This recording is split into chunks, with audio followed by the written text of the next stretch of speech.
Hey there, welcome back. I want to share with you another really important piece of the puzzle for living the life you want, whether or not you have anxiety and fear. So, one of the most common challenges that my coaching clients have is getting clarity about what their next action step is. They have a general sense about where they want to go, or maybe not at all, but they know their heart's longing for something and they want to take action to move there, but they're not sure what it is. So the question is, how do you find that out? How do you find out what it is that is going to bring you the greatest joy? What's the action step that's going to take you there? It can be challenging to figure that out, especially because there's lots of things going on for us. Inside ourselves, we've got feelings, we've got thoughts, we've got urges. Outside of ourselves, we have people with opinions telling us what they think. So there's lots of stuff going on there. And it can be difficult to sort it all out and find the thing, the action that's really going to take you to your greatest joy.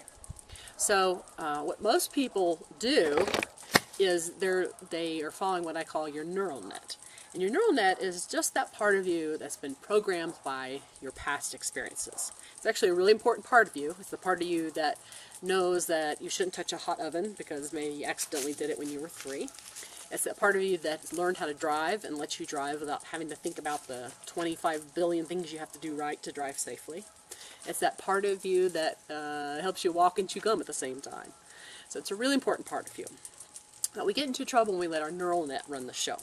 And here's why. Our neural net, being programmed by the past, doesn't have all the information about the future. So, for example, let's say that you went to a movie last week and you had an experience where you got kind of panicky. So your neural net learned that going to the movie equals being panicky. And that is the truth for your neural net. So now your neural net wants to tell you, don't go to the movies, because that will get you into trouble.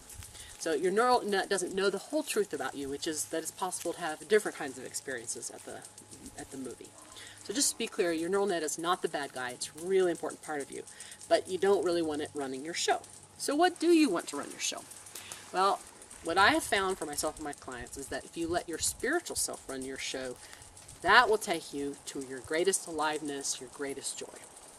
So I want to tell you just quickly what I mean by that. Your spiritual self is, and I don't mean your religious self necessarily, unless that really is part of your spiritual self.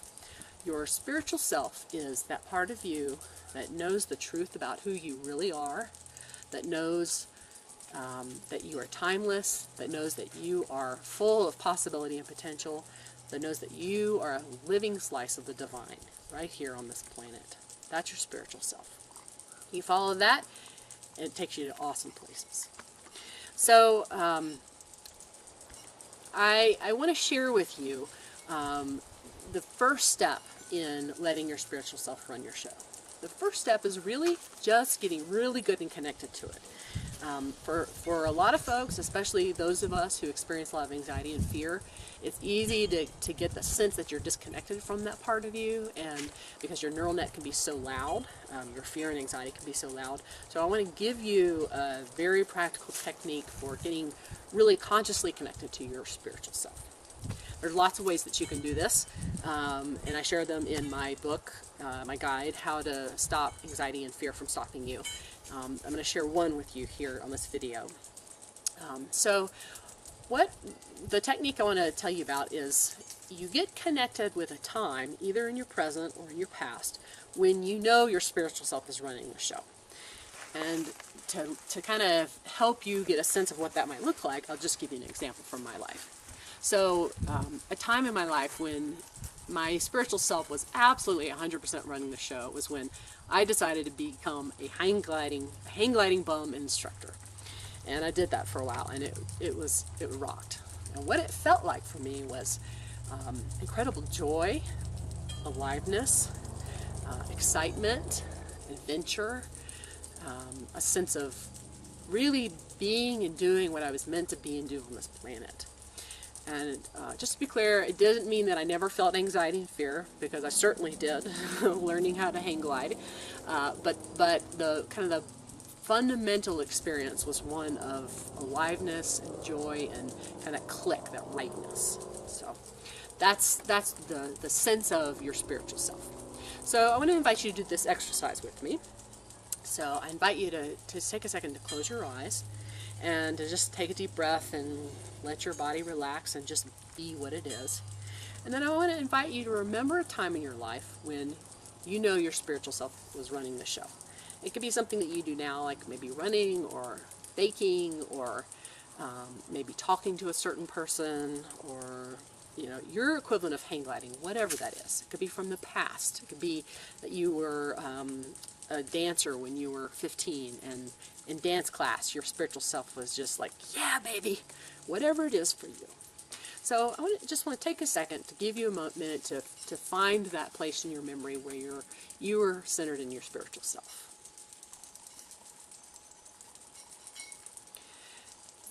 And now I invite you to take the time to really kind of close your eyes and just imagine yourself there as if it were real. Imagine the sounds and the smells and the sights, the feeling of it. So take a moment to describe yourself. Where are you? What are you doing? Who are you with?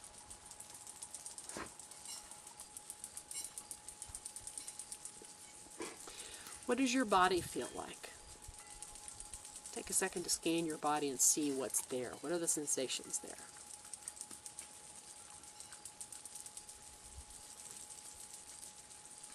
What does your heart feel like?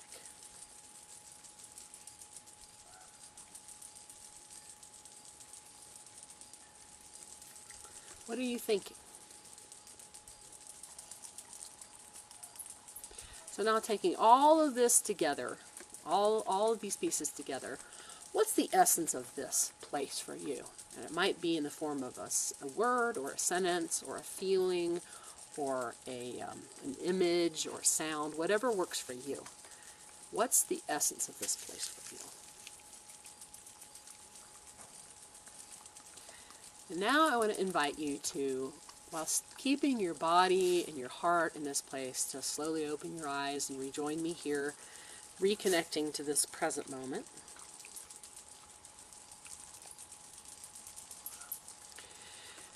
So I want you to know what's awesome about this is that you just created your first record, kind of conscious recording of your spiritual self.